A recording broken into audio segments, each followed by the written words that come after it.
This is Tasha with Rushmonkeys.com. Our original plan on Monday was to meet with Greg Lawrence of LakeLessons.com out on the lake and get some footage out there. As you can see, it's pretty wet and rainy, so we won't be able to do that for fear of electrocution. Instead, we're going to meet him at the Sail and Ski Center here in Austin, and then later this week we'll get the rest of the footage. Hopefully it'll dry up. All right. Greg? Tasha. Yeah, it's good to see you again. Nice to see you. So here we are at Sail and Ski Center, and I'm just going to ask you a few questions. Okay. All right. Just give us a little bit about what you do.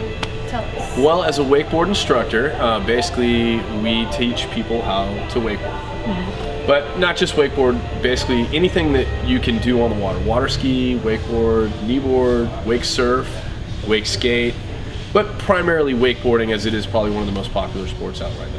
So show us some necessary equipment for a beginner wakeboarder. Okay. Somebody that's interested, and also what sort of specs they need to look out for. Great. Okay. Well, basically, wakeboarding is a cool sport in that the learning curve is so fast that you don't need to really go out and get a beginner board. However, basically, what you're going to need is something like you see right here.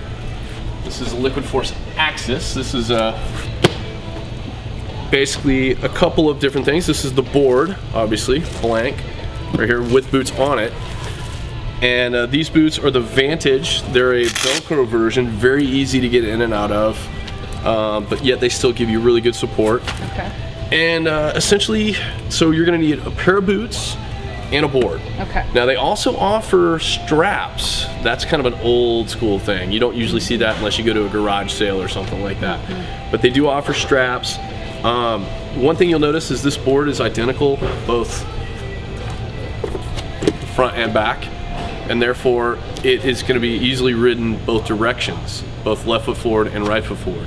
Okay. Older boards, if you run across an older board, that's right, it's Mother Nature talking to us. Exactly. Older boards actually are directional boards.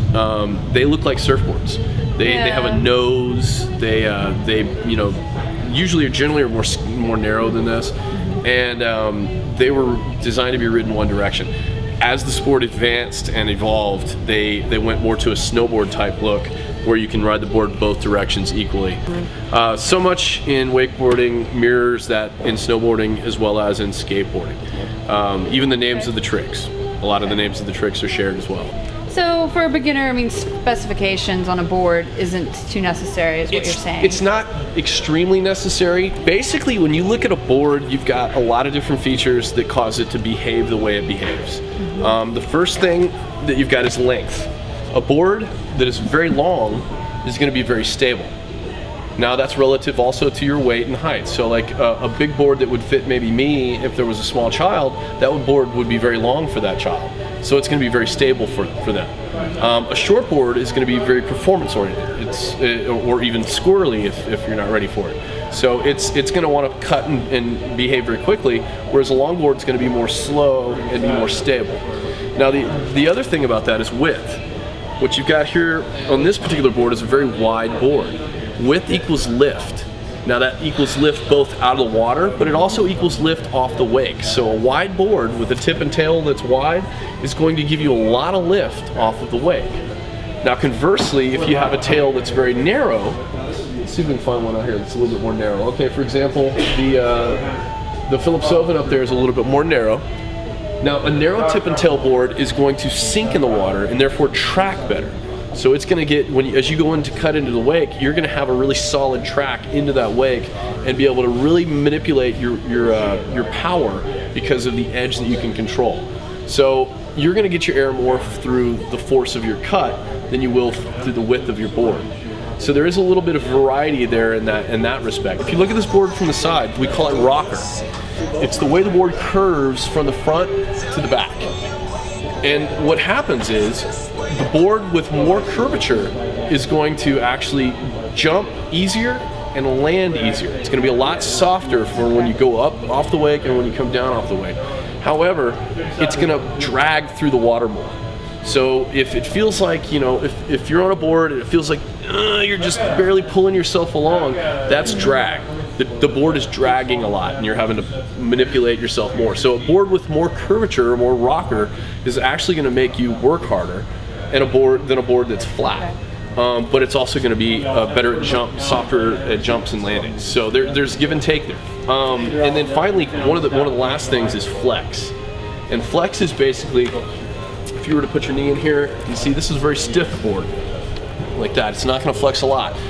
The flex of a board is how responsive it is.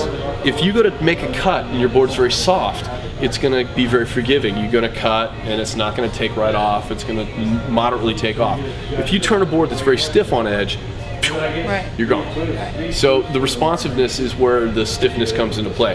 However, because this is a sport where we get air, one of the new things that's out there, and you can kind of see, this is a liquid force up here, this is a marquardt, but the design of this board right here is more of a flex type board, and they've got a whole series of boards out now. Hyperlite has the Rome series. There's I know Liquid Force has a softcore series, but those boards are designed to flex. And there's even a board out now called Slingshot that's designed so that it gives you a little bit more lift off the wake with its flex. So there's a lot of neat new things that are, it's constantly evolving. Like I said, we went from, directional boards that were foam like a surfboard all the way to what we have now, and that's still evolving as well. So. And one more question, how can we contact you? Well, you can always catch us at lakelessons.com on the internet, and that has all our additional contact information if you want to email us or if you want to call us as well. Okay, cool.